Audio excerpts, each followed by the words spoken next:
Nako mga kaibigan, alam niyo ba? Kung sila ay foreign nationals at hindi Pilipino, malinaw na may paglabag sa election code.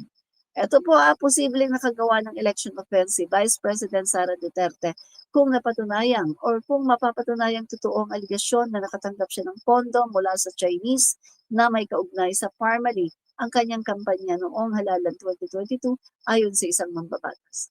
Eto kasi mga kaibigan, lumalabas po na si Sara Duterte ay tumanggap ng pera galing po nga dito sa mga Chinese, sa Pogo, at sa illegal drugs, no? Yan po ang sinasabi po ni netong si Ramil Madriaga at sinabi din po yan ni Senator Antonio Trillanes. So hindi po natin alam how true mga kaibigan, no?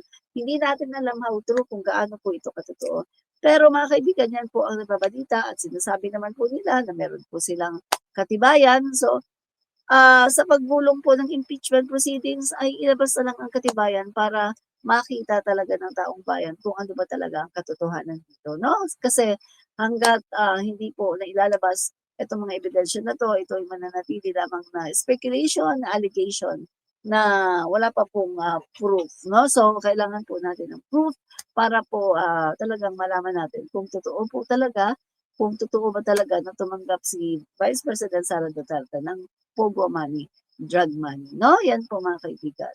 So, anticipate po natin mga guys, no? Yung etong mga ilalabas po ni Senator or former Senator Trillanes. Dahil si former Senator Trillanes po guys ay inimbitahan po ng House of the Representative para po magsalita, para po mag-witness, no? Doon po sa nangyari. Lalong-lalo na yung kanyang sinasabi na mga bank accounts daw ni Digong at saka ni Sara Duterte ay dapat po niyang ilabas dahil ito po ay matagal na po niyang sinasabi na meron daw siyang ebidensya. So this is the time mga kaibigan, ito po ang tamang platform para talagang ilabas niya ang kanyang mga ebidensya na kanyang sinasabi na si Bibi Sara Duterte ay tumatanggap ng Pogo money, drug money, at maging din yung kanyang mga kapatid, mga kapag-anak. So how true? So kailangan po natin na mailabas ito ni Senator Sonny Trillanes. Kaya mga kaibigan, abangan po natin yung susunod po na hearing, yung impeachment proceedings nang sa ganun ay malaman po natin. No, pakihanda na po natin ang ating mga popcorn dahil magiging very exciting po ito mga kaibigan na panoorin. Lalong-lalo na guys, nung lumabas po sa survey na talagang 69% majority of Filipinos ay gusto po ng impeachment ni Vice President Sara Duterte. Gusto po ng trial ng 69% majority of the Filipino people ay gusto talaga na humarap si Sara Duterte sa trial. Kasi mga kaibigan, napakatagal na to 2025 pa siya ay pinapaharap na sa trial pero siya po ay talaga namang umiiwas, nag-i-evade siya mga kaibigan at kung ano-ano ang kanyang mga sinasabi at ang kanyang mga yung alibay para po siya ay hindi makaharap at pumunta pa siya sa Korte Suprema. Pero ngayon mga kaibigan, ito na yung time Hindi po naglabas ang Korte Suprema ng PRO para siya ay paboran. Kundi ito, tuloy-tuloy po mga kaibigan ang proceedings. Kaya si Sara Duterte ay dapat na pong humarap para masabi niya yung mga katotohanan na alam niya, no? Kung talagang may katotohanan siyang alam at kung talagang totoo yung sinasabi niya na I want a bloodbath, no? So dapat dito ipakita ni Sara Duterte yung bloodbath na sinasabi niya. Di ba? Oh, yan po yan mga kaibigan, no? Dahil eto po guys, no? Ito po impeachment proceedings na to ay inaabangan po ito ng sambayan ng Pilipino dahil ito po ay tungkol sa accountability ng isang Vice President ng Pilipinas. Guys, importante po ito dahil pera po ito ng taong bayan. Biruin nyo, meron po 73 million na sinasabi ng COA na dapat po ibalik ni VP Sara Duterte na hanggang ngayon na hindi pa niya binabalik. O mga DDS, akala ko ba yung sinasabi nyo na si Sara Duterte ay cleared, ha? Akala ko ba sinasabi nyo cleared si Sara Duterte? Hindi naman pala cleared, ha? Mga gunggong o mga gunggong kayo, no? Sabi kayo ng sabi kapag merong nagbabanggit po sa impeachment, ay cleared na si Sara, cleared na si Sara, sabi ng COA. Hello, anong sabi ng COA? Anong sabi ng COA sa hearing? Hindi daw cleared. At hanggang ngayon, pending, pinagbabayad si Sara Duterte. Pinagbabayad si Sara Duterte ng 73 million. O, mga gunggong kayo ng mga DDS, no? Yan. Yan ang katotohanan. VMB Sweet Sense. Hi po, Admin Rich, nakahabol pa. Maraming salamat sa paghahabol, no? Yan, Addictus Rex. Maraming salamat Addictus Rex, no, sa iyong drop by dito sa ating live. Thank you very, very much. Yan. Lonely TV 2. Bakit naman Lonely TV? Don't be lonely, no?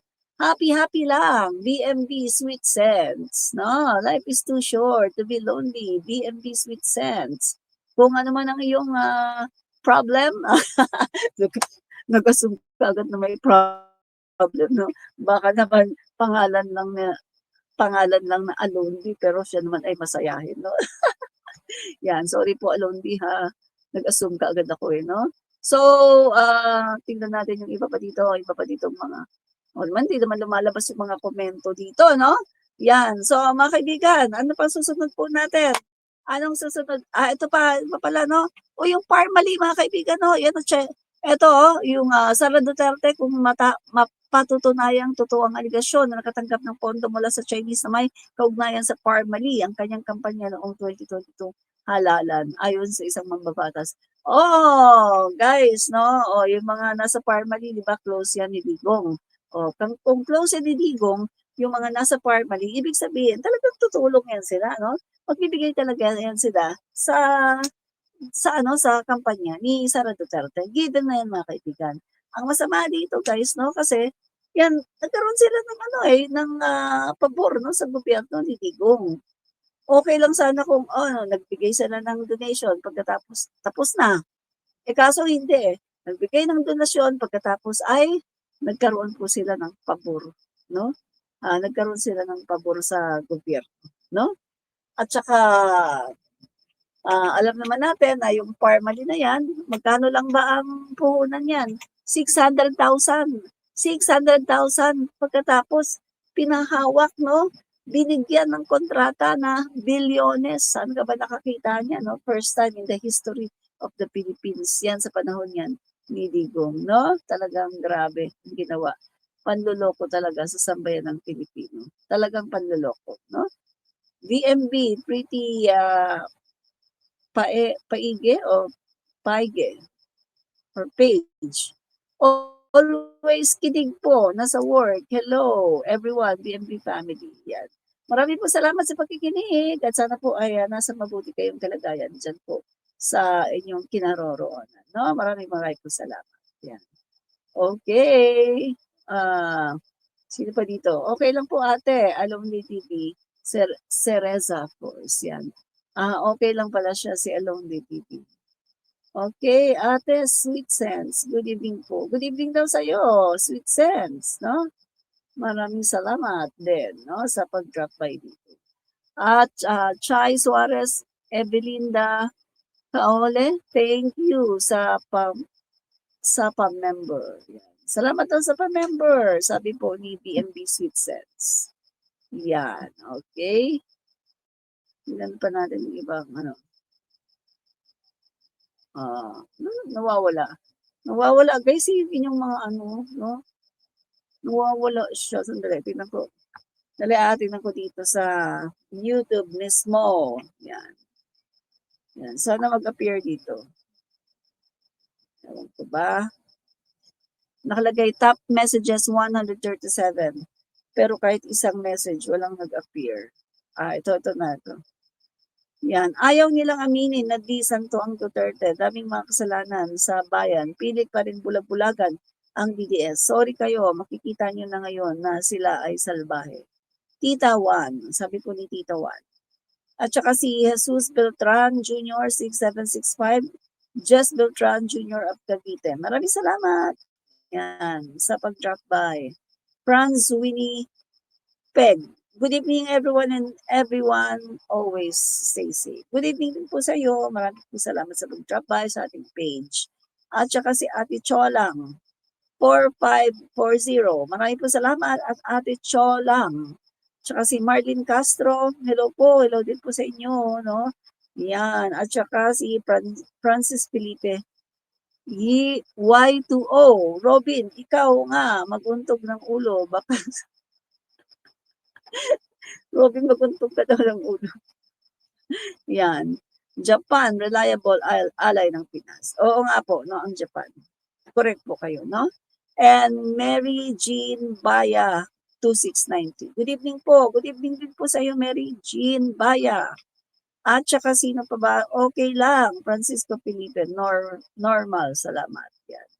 Palike-like daw. Sabi po ni Nightbot, bayo-bayo na kayo ng like, no? At saka si Francisco Felipe, good afternoon. Good afternoon po ulit sa inyo. Yan. So, ang susunod po nating topic ay, yan. Okay. Dali Yan. So, ito naman po ang susunod po nating topic. Yan, sa Bilyonaryo. NBI, PBBM was right to stop POGO operations. Attorney Melvin Matibag, Director of the National Bureau of Investigations, NBI, said President Ferdinand R. Marcos Jr. made the right decisions in banning the Philippine offshore gaming operators in the country.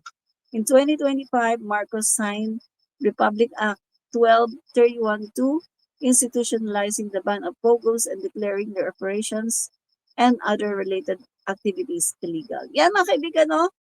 Nasabi nga po ni NBI Director, no, Matibag, na tama yung ginawa ng ating Pangulong BBM na i-ban niya totally ang POGO dahil wala naman pong magandang nagagawa ang POGO sa ating bayan, kundi ito po ay nagiging social cancer, no? Nagiging, kumbaga mga kaibigan, ito po ay nagiging sakit, no, sa ating lipunan kasi ang POGO po ay nagkukos po ng mga criminalities, yung high crime, di ba nandyan din yung mga scamming, nandyan din yung kidnapping, torture, lahat ng klaseng panloloko, lahat ng klaseng kasamaan nandyan sa POGO, guys, no?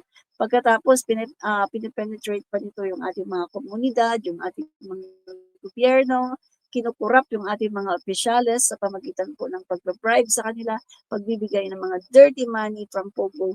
At yan mga kaibigan, sila po ay kumbaga nagiging instrument, no, para sila ay yung maging tagapagtanggol ng POGO at nawawala na po yung sense of morality. Katulad nga sabi ko sa inyo guys, no, si Harry Roque. Si Harry Roque po ay isang human rights lawyer na before po mga kaibigan siya ay tagapagtanggol ng mga naaapi. Pero nung siya po ay na-associate sa mga Duterte at naranasan po niya ang POGO, kung paano magkamal ng limpak-limpak na pera. Biruin mo yung from 300,000, kung hindi ako nagkakamali 300,000 o 100,000 mga kaibigan, biglang naging milyon-milyon ang kanyang pera. At siya po mga kaibigan ay tumiba at doon po siya natuto na manlalaki. At talaga naman ang kanyang lalaki talaga. Talaga naman, 'di ba? Makisig, macho, gwapo, 'di ba? Kapag gusto niya ng lalaki, kayang-kaya niya dahil sa dami ng kanyang pera.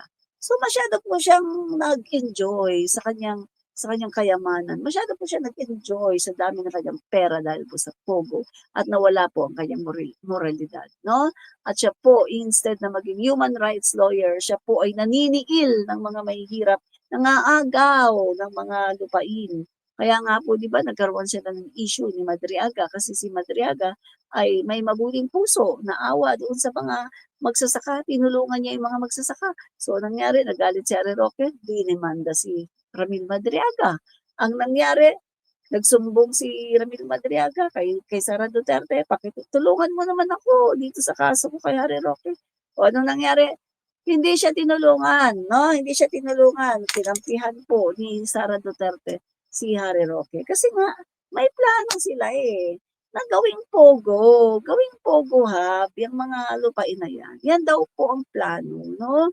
Yan daw po, no? Hindi natin alam how true, pero yan daw po ang sinasabi na plano. Kaya po daw, hindi siya, itong si Ramil Madriaga, kaya daw hindi pinabura ni Sara Duterte. Kundi, ang pinaburan niya ay si Harry Roque kasi nga, nagkakaisa na sila na gawing POGO hub yung mga lupain na yan na kanilang kinamkam. Diba? So, yan mga kaibigan, no? Kitang-kita natin yung greediness, kitang-kita natin na kapag ikaw talaga ay na hook dito sa POGO, nawawala talaga ang iyong moralidad, no? Katulad po ng nangyari dito kay Harry Roque. Nung siya po ay na-identified as Duterte, DDS, no? Yan, nawala na po ang kanyang moralidad. At yung dating human rights lawyer, tagapagtanggol ng mahihirap, ay tagapag-api na po ng mga mahihirap. Ganyan po kalakas ang impluensya ng kasamaan ng mga Duterte. No? Dahil po sa kanilang kasamaan ay naiimpluwensyahan po nila ang mga tao na dati ay okay naman, na dati ay mababait naman. Pero once na ma-identify sa kanila at talaga namang uh, ma masama nila, no, sa kanilang kasamaan ay mahirapan na po na bumalik sa kabutihan. Kasi ano na sila eh, hook na sila sa kanilang kasamaan at naranasan na nila ang pagkamal ng limpak-limpak na pera, kung paano maging mayaman, kung paano bumili ng mga lalaki, yan ang ginagawa niya, no? Kaya mga kaibigan, tuwan-tuwa na siya at enjoy na enjoy sa kanyang buhay noon. Pero, hindi naman laging rainy days, hindi naman laging papabor sa kanila dahil ang naging Pangulo ng Pilipinas, Bongbong Marcos, ay ayaw po ng Pogo. Kaya totally ban ang Pogo. Ayan na galit na si Harry Roque kay PBBM dahil nawala ang lahat sa kanya. Ang kanyang kayamanan, ang kanyang love life, no, nawala sa kanya dahil nga sa pagtanggal ni PBBM sa Pogo at na-expose pa yung kanyang love life, no, dito kay Mr. Philippines ba yun? Yung nanalo ng ano, no? Mr. Philippines yata yun, no? Correct me if I'm wrong. So, yan po mga kaibigan ang nangyari, no? Kaya, okay lang po ito ang ginawa po ni PBBM, no? Sa pag-sign ng Republic Act 12312 na institutionalizing the ban of POGOs and declaring their operations and other related activities illegal. So, bawal na po ang Pogo. At dahil po sa pagbabawal ng Pogo, ang dami pong nagalit sa ating Pangulong Bongbong Marcos dahil yung mga dating nakinabang, hindi na po sila nakikinabang ngayon.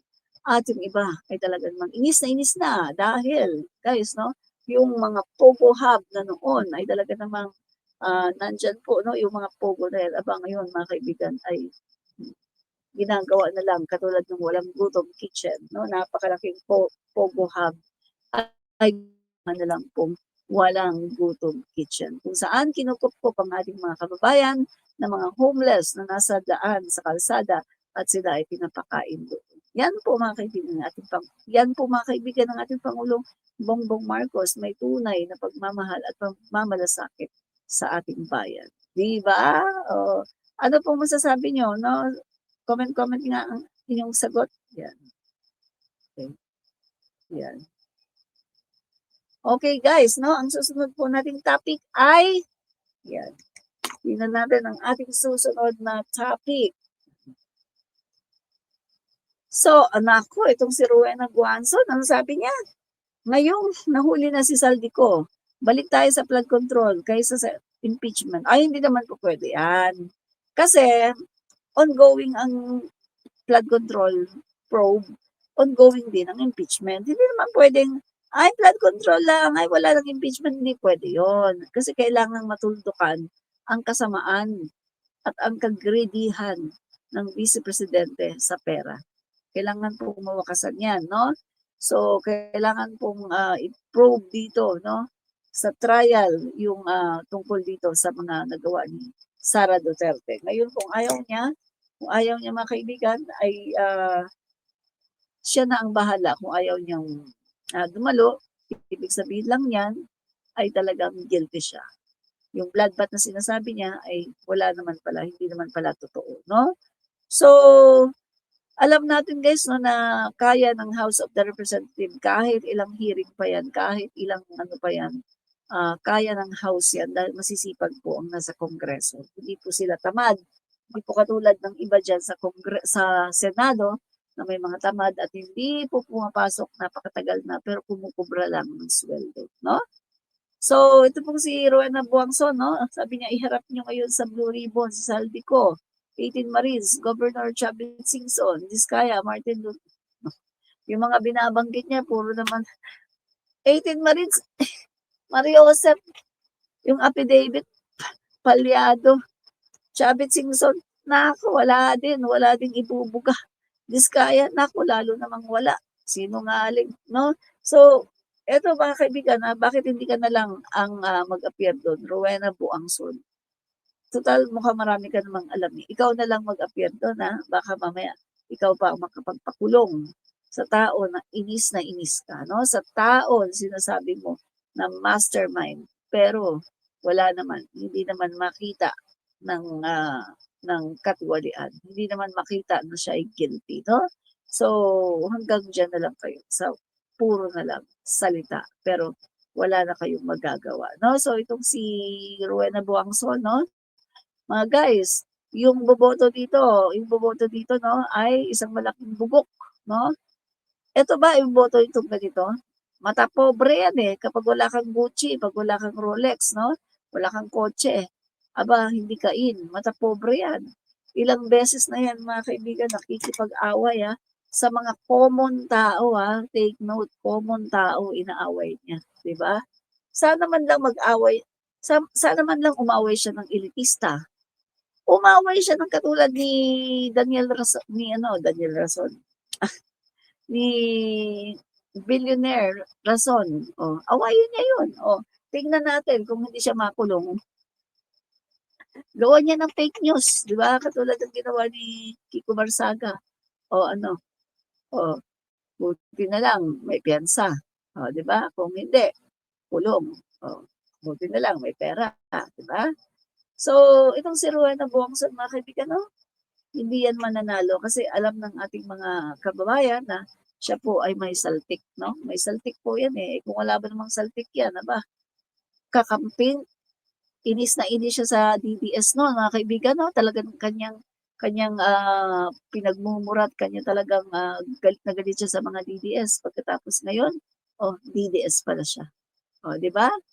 At isinusuka na po siya ng mga kakamping. Yan.